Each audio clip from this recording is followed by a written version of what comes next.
बिस्मिल्लाहिर्रहमानिर्रहीम। नाजरीन, मुल्क में सियासत और बयानबाजी अपने पूरे जोबन पर है और मौसम है इलेक्शन का। सदर साहब ने मुख्तलिफ इदारों में तसादुम की खबरों को बेबुनियाद और उन खबरों को फैलाने का मकसद मुल्क में जमहूरियत को नुकसान पहुंचाना और मईशत को कमजोर करना करार दिया है और कहा है कि पीपल्स पार्टी टकराव की सियासत पर बिल्कुल यकीन नहीं रखती।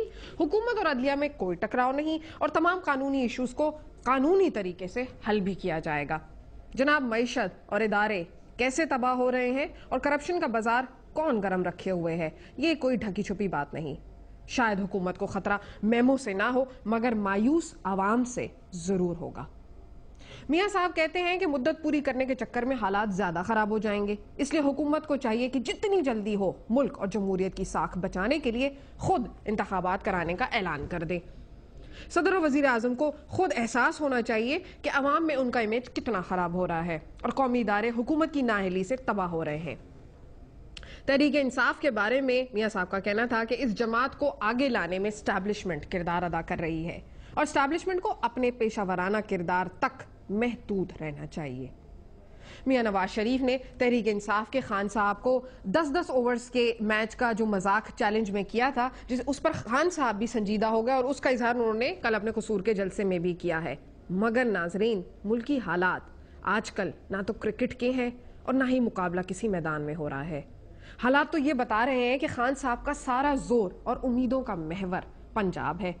बेशक खान साहब ताजा हवा का झोंका है, पुरजोश हैं, अज़म रखते हैं, हिम्मत भी रखते हैं, मगर कल उनका जो कसूर में जलसा देखने में आया उसके बाद ये हकीकत हम सब पर आया हो गई है कि उनकी सियासी टीम का अभी कुछ पता नहीं है। पार्टी अभी तश्कीली मराहिल तय करने की कोशिश कर रही है, तो क्या अभी वो सियासतदान कहलाए जा सकते हैं? अब आते हैं हम मियां साहब की तरफ।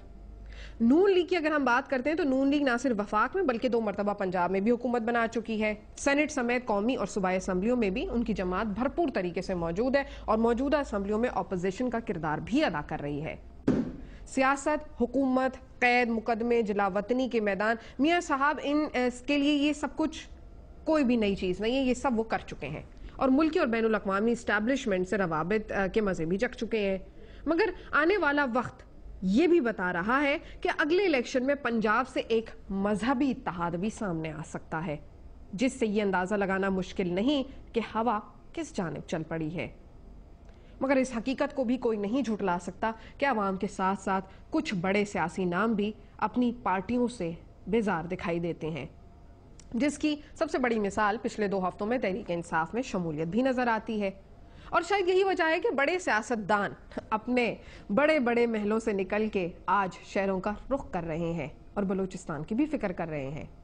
और ऐसे मौसम में खान साहब की मौजूदगी का मौजूदा सियासी कुव्वतों से महाज आराई करना और अपनी पार्टियों की नाराज शख्सियात की तहरीक इंसाफ में ताज़ा शमूलियत क्या इस बात की गारंटी देती है कि अगले इलेक्शन जो होने जाएंगे उसमें वो अपनी साबका पार्टियों के रिवायती वोट बैंक से मुकाबला कर सकेंगे और कामयाब भी होंगे? मगर जनाब, इंतखाबी अमल शुरू होने पर नई नई सिफबंदियां और इंतखाबी इत्तेहाद बनेंगे और मजबूत उम्मीदवार अपने हतमी फैसले भी उसी वक्त करेंगे। मगर क्या वजह है कि इक़्तिदार में आने के लिए वही रिवायती रास्ते इख्तियार किए जा रहे हैं जो पहले सबने किए? क्योंकि शायद उनके बगैर कोई रास्ता है ही नहीं, क्योंकि हमारे सोशल सिस्टम में अब तक वो बुनियादी तब्दीलियां नहीं आई हैं जो आनी चाहिए। फिलहाल एक मुख्तसर सा वक्फा लेते हैं। वक्फे के बाद मैं अपने गेस्ट इंट्रोड्यूस कराऊंगी और शो को स्टार्ट करेंगे। नाज़रीन, मेरे साथ रहिए।